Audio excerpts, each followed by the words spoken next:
7장 31절부터 35절 말씀이 되겠습니다.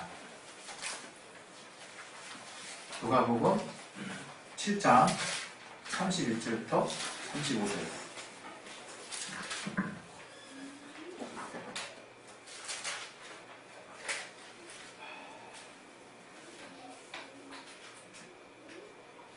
예, 우리 찾으셨으면 다 같이 우리 합독하도록 하겠습니다. 시작.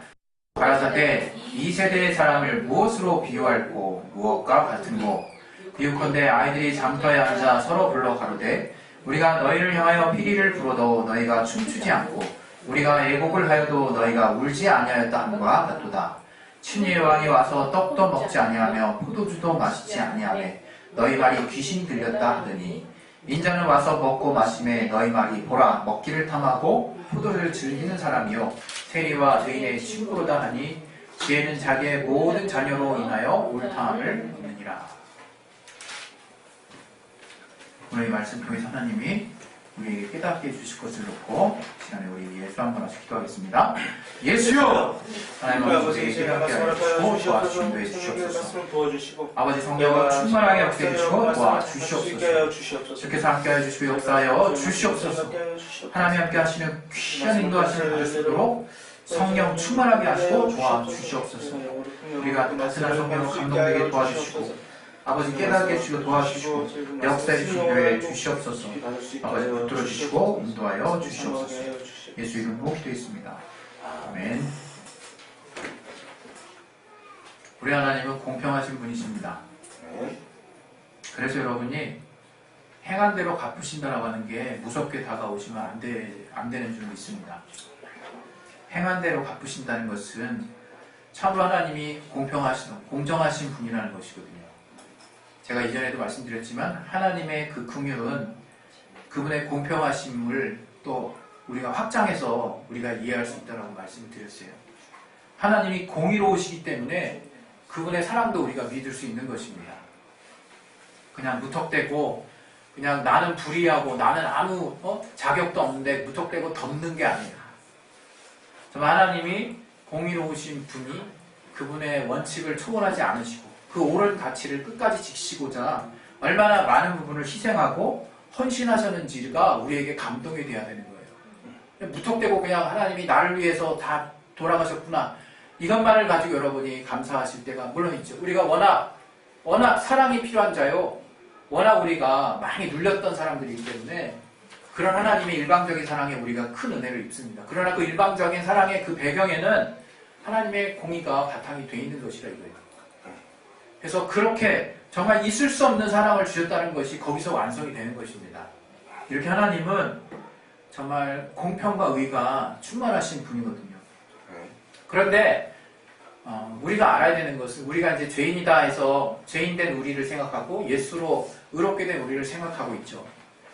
그러나 본래 우리에게 하나님은 하나님의 형상을 닮은 자로 우리를 지으셨어요.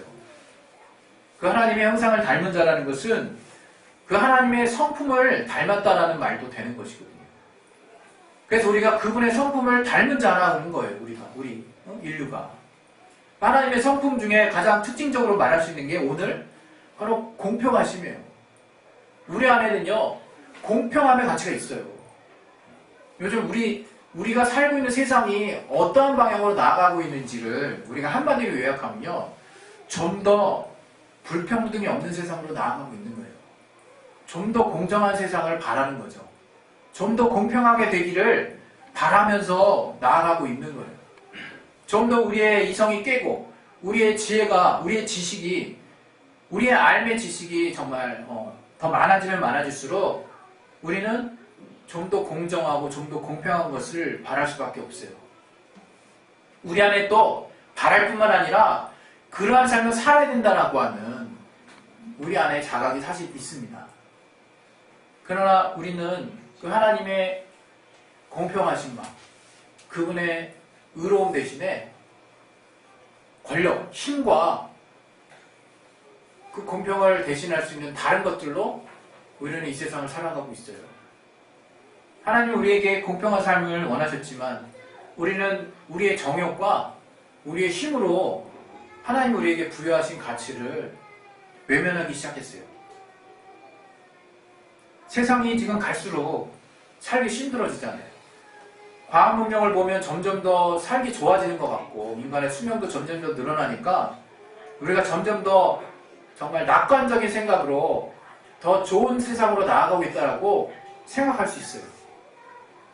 그러나 다른 한편으로는 인간이 하나님 우리에게 우리 내면에 심어놓으신 그 공평함과 그 의로우심, 그 가치를 우리가 지향하지 아니하고 우리가 어떤 힘의 논리와 또 더불어서 자기의 어떤 정욕을 따라 사는 그 모습들이 계속 극대화되게 되면 우리는 결국 살 수 없는, 우리 인류 전체는 살 수 없는 이제 지경에 이르를 수도 있어요.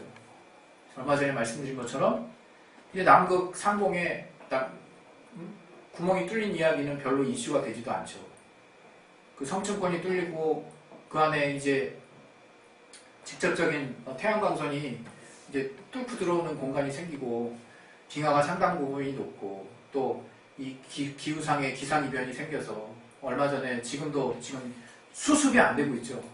그 인도네시아의 그 엄청난 그 지진으로 인한 후폭풍 5,000명이 넘게 지금 실종 내지는 죽었다고 알고 있는데 사망자만 2,000명이 넘고 지금 실종자들도 수천 명이 넘어요. 마을 수천 채가 되는 마을이 통째로 그냥 집안 밑에 그냥 깔아줬다 그러죠. 그런 어떤 정말 우리가 사는 이 세기에서 이전에도 지진과 홍수와 이 재난들은 자연재해들은 일어났지만 이렇게 규모가 크고 스케일이 큰 어떤 일들이 정말 근래에 들어서 더 많아지는 거 아닌가 하는 좀 우려를 저는 합니다. 누구는 이거는 뭐 그냥 계속해서 일어날 수밖에 없는 일이라고 편하게 치부할 수 있을지 모르겠어요. 그러나 이렇게 된 이유가 뭘까라고 생각해 봤을 때 단지 지구적인 그냥 우리의 손을 벗어난 그런 영역이 아니라 우리의 어떤 인간의 인위적인 어떤 행동에 인자가 있는 그런 어떤 상당한 어떤 상관관계를 생각할 수밖에 없는 일들이 사실 지금 많이 일어나고 있는 거예요. 우리가 지금 하루하루를 사는데 그것이 도대체 무슨 상관이냐? 난 어차피 십몇 년 뒤에, 몇십 년 뒤에는 나는 이제 이 세상을 마감한다. 굉장히 이기적인 생각으로 여러분이 사실 겁니까? 기독교인들이 지금 가장 많이 놓친 가치 중에 하나가 이타적인 삶이에요. 가장 많이 놓친 삶 중에 하나. 어떻게 보면 기독교인들이 특히 우리나라의 기독교가 교회가 커지고 신앙생활이 활발해지고 많은 교인이 늘어났다고 하지만 그 이면에는 자기들만의 리그, 자기들만의 세상을 구축한 반쪽만의, 이건 반쪽이라고 보기도 좀 어려운데 과연 하나님이 기뻐하실 만한 지금 신앙을 갖고 있는가 하는 면을 봤을 때 정말 저들은 더 불공평함을 선호하는 어떤 그런 편에 서 있는 것 같아요. 제가 과거에도 몇 번 말씀드렸지만 우리가 정교분리라고 하는 용어를 얼마나 많이 들었습니까? 지금도 많은 신앙과 정치는 분리돼야 된다. 어떤 원칙처럼 활용되고 있어요. 그래서 이것이 어떤 부분에 있어서만큼은 좀 나름대로 지켜져야 하는 그런 기준이 있어야 된다고 저도 생각합니다. 그러나 이 정교분리라는 말의 시작이 사실 이 카톨릭의 어떤 그 무소불위의 교권으로부터 정말 이 종교속도 벗어나고자 하는 어떤 그런 어떤 부분에서 시작된 용어라고 우리가 알고 있는데 지금은 이게 어떻게 보면 너무나 당연한 것처럼 이렇게 여겨져요. 우리가 알아야 되는 건 뭐냐면요. 우리가 준법 정신이 탁월한 게 성경적으로 같은 방향을 향할 수는 있어요. 도덕적으로 높은 어떤 양심을 갖는 게 신앙에 도움이 될 수 있어요. 그러나 여러분과 우리가 알고 있는 바와 같이 그것이 신앙을 역행할 수도 있거든요. 자기의가 돼서 또 율법적인 틀이 돼서 뿐만 아니라 정확히 우리가 신앙을 말할 때 신앙이 도덕을 말하는 건 아니거든요. 또 신앙이 이 세상에 있는 법체계 안에 있는 것도 아니에요. 그런 면에서 우리가 기독교 종교 범주 안에 들어있지만 이 기독교는 정말 세상의 어떤 문화, 세상의 어떤 세워놓은 어떤 기준과 분명히 다르다라는 것은 분명한 거죠. 그런데 더불어서 우리가 알아야 되는 것은 이 하나님이 우리에게 세워주신 율법으로 말미암아 우리에게 알게 하신 그 말씀의 그 법, 말씀의 그 뼈대가 어떤 면에서는 가장 먼저 되는 가치라는, 가장 먼저 되는 가치. 세상의 법을 초월한 무법적인 어떤 개념이라는 것이 아니라 좀 초법적인, 어떤 면에서는 우리만큼은 하나님이 우리에게 세우신 법이 이 세상의 법보다 먼저 있었다는 것을 우리는 사실은 인정을 해야 되는 거예요. 사실은. 물론 이렇게 되면 굉장히 민감해지는 부분들이 생길 수 있습니다. 그러나 그 법이 이 세상의 법을 크게 충돌하지는 않거든요. 그러나 우리가 이 세상의 어떤 법을 잘 지킨다고 해서 이 신앙과 같은 방향이라고 여러분이 오해할 수 있는데, 분명 주님께서는 세상의 주권자들, 세상에 있는 권력이 하나님에게서 나오지 않은 것이 없다고 말씀하시면서 세상에 있는 질서와 세상에 있는 어떤 권력에서의 순종을 주님이 우리에게 부탁하셨어요.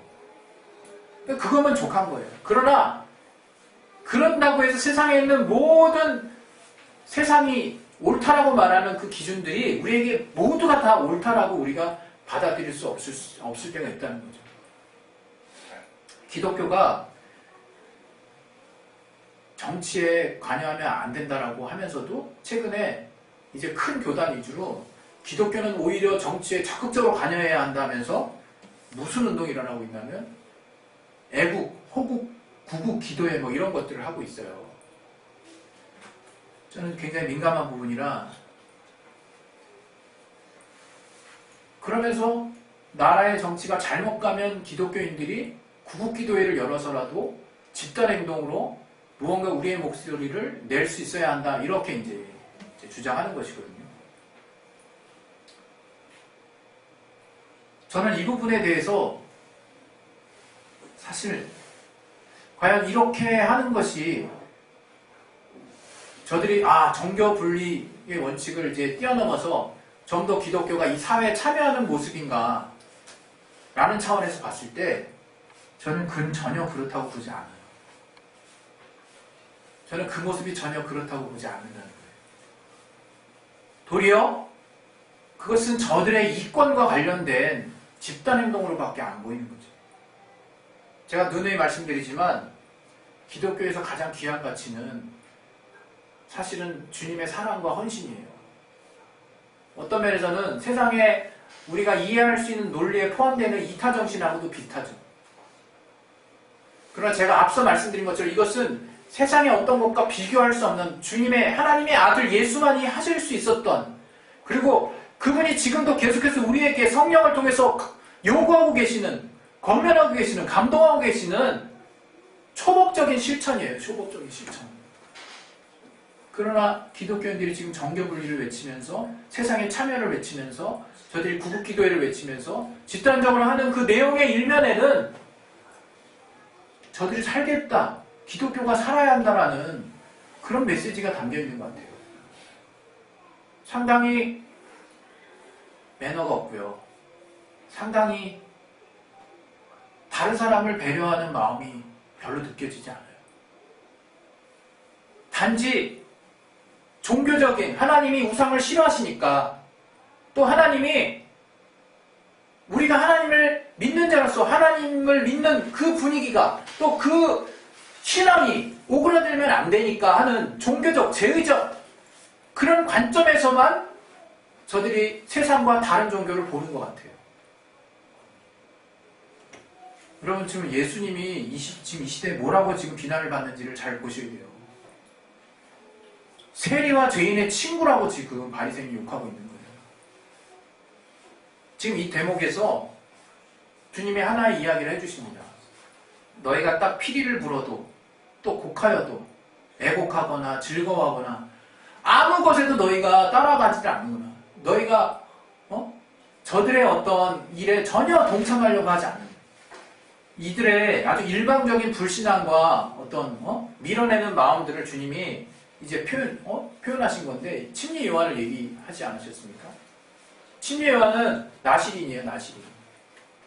머리를 삭도를 대지 않고 정말 하나님의 율법에 의해서만 자란, 또 먹는 것도 제한돼 있어요. 그래서 알다시피 메뚜기와 석청으로 저의 음식을 삼고 저가 구별된 삶을 살았어요. 옷까지도 막 정말 거지같이 입고 다녔죠. 그런 나실인 얼마나 금욕적인 삶이에요. 그러나 침례 요한이 회개를 미치고 다녔을 때 바리새인은 똑같이 욕했어요.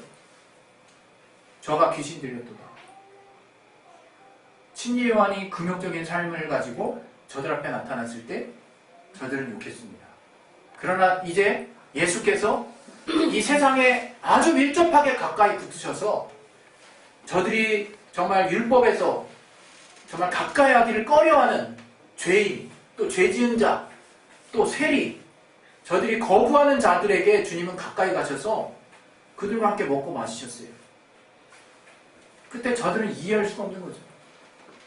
근데 저들의 모습에 너무 이율배반적인 모습이 있는 거예요. 이것도 반대하고 저것도 반대하고 있는 거죠. 지금. 아주 일방적으로 저들은 아주 아직과 자기만의 이기심, 또 자기만의 고집, 자기만의 편견에 사로잡혀서 어떠한 것도 받아들이려고 하지 않을 뿐만 아니라 불신앙에 가득 차 있는 모습으로 지금 주님을 대하고 있어요. 우리가 정말 이 신앙생활을 할 때 때로는 우리가 종교적인 하나님 앞에, 이거 종교적이라고 표현했으면 그런데 우리가 교회 안에서 하나님을 향한 우리의 마음을 다 활짝 열고 하나님만이 주실 수 있는 성령으로 말미암은 감동함이 그 어느 때보다도 필요한 때가 또 이때긴 해요. 왜? 기도가 점점 부족하고 하나님과의 1대1 관계가 약해지고 또 주님 앞에 깊이 들어가서 주님만이 주실 수 있는 그 회개의 기쁨을 누리는 것에 우리가 많이 약해진 건 사실이거든요.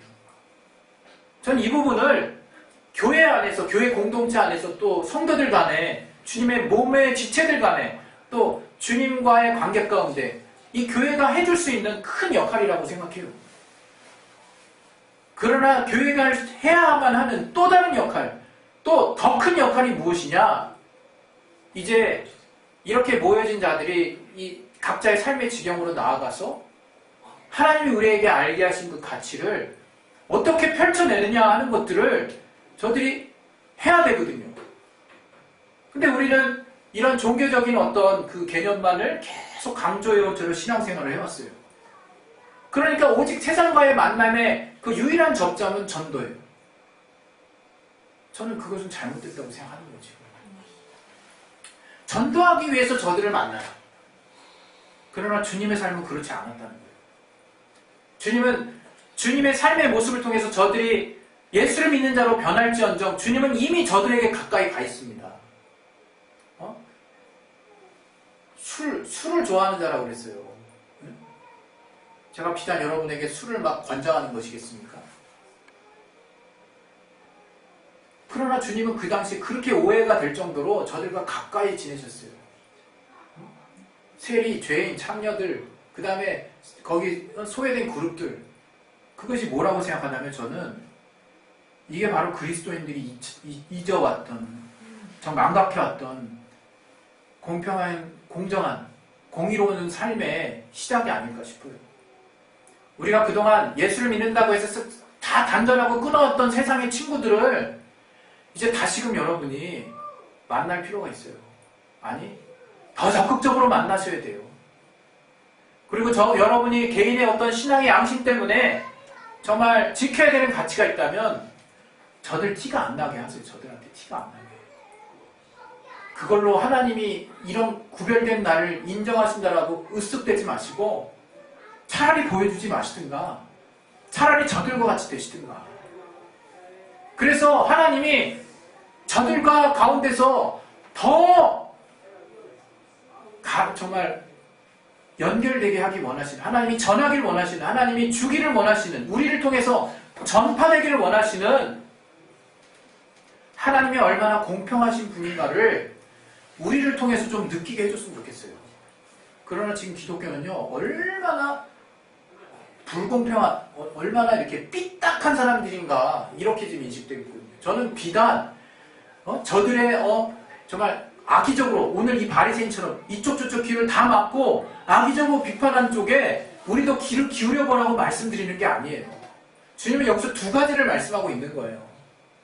지금 일방적으로 길을 막는 바리새인에 대해서도 정말 비판을 내리시고 있는 것이고, 동시에 당신이 어떠한 삶의 모습을 취하고 당신이 거룩한 하나님의 아들이심에도 어떠한 실천적인 삶의 모습을 취하고 있는지를 우리에게 지금 구체적인 모습으로 보여주고 계시는 거예요. 근데 우리는 참 희한하게 하나님이 거룩하시고 그래서 우리도 거룩한 삶을 살아야 된다 하면서 1절 하나님과의 거룩함만 중요시하고 거룩함에 속하는 그런 어떤 삶에 대해서는 사모하면서 그런 삶에 대해서 계속 추구하다가 잘못하면 회개하고 또 때로는 눌리면서 그것만 계속 생각하다가 더 큰 거 주님이 실제로 우리에게 3년의 공생애 동안 늘 보여주셨던 거, 세리와 죄인의 친구 되셨던, 여기서 쓰이는 필로스 그 친구는요 사랑과 애정을 다 쏟아붓는 상대를 말하는 거예요.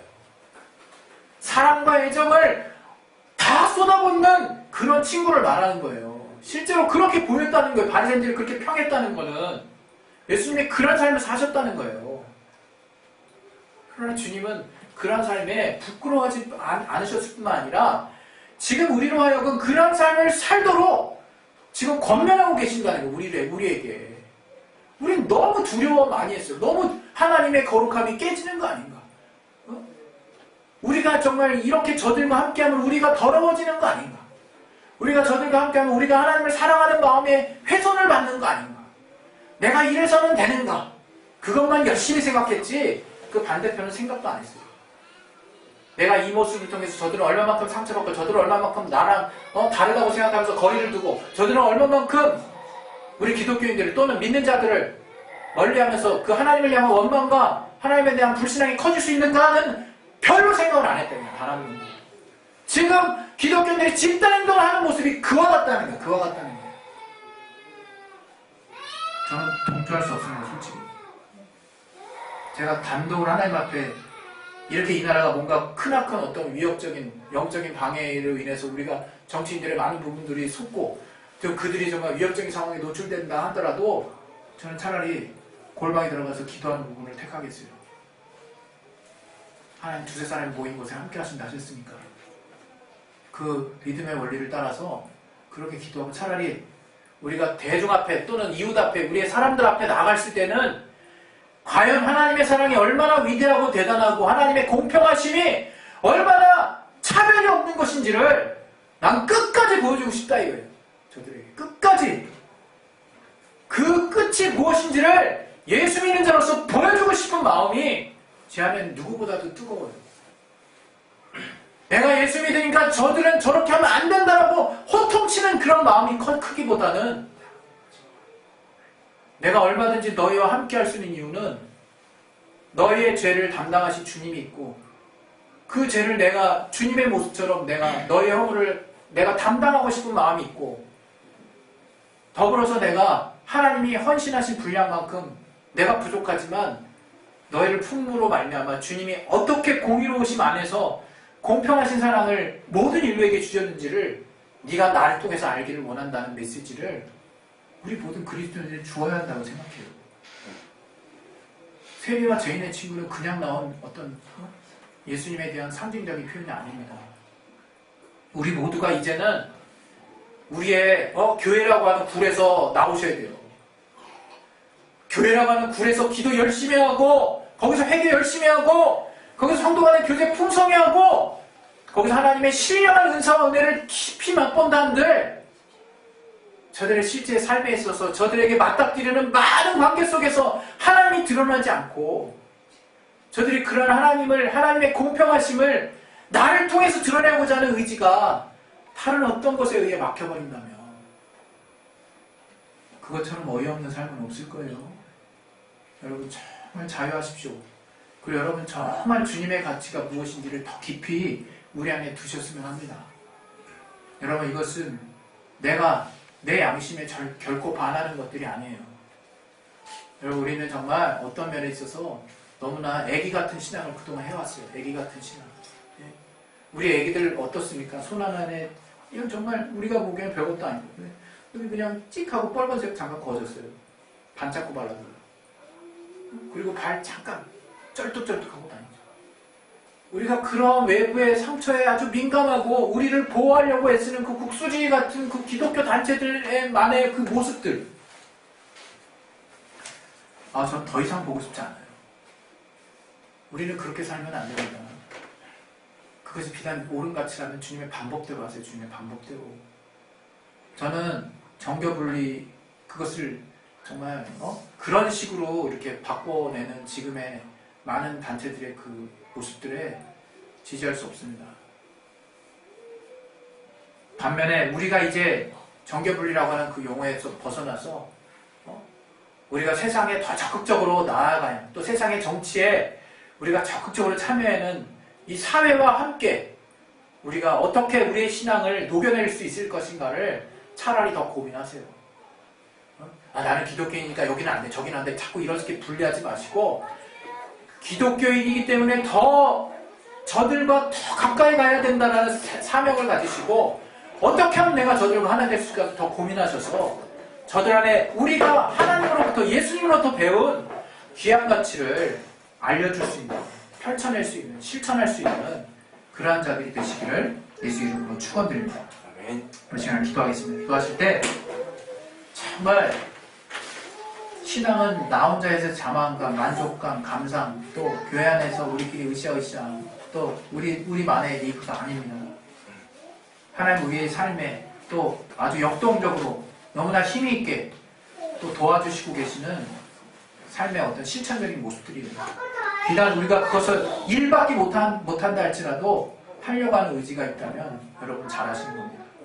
우리 시간 기도하실 때 참 우리의 삶동에서 하나님의 공평하심과 하나님의 의로우심의 가치가 나를 통해서 온전하게 나타날 수 있도록 내가 정말 저들 깊숙한 가운데서 저들의 친구가 되고 또 저들의 아픔을 보듬고 또 품어줄 수 있는 정말 주님의 정신을 닮은 그러한 온전한 그리스도인 될 수 있도록 도와달라고 우리 시간에 예수여 한번 기도하겠습니다.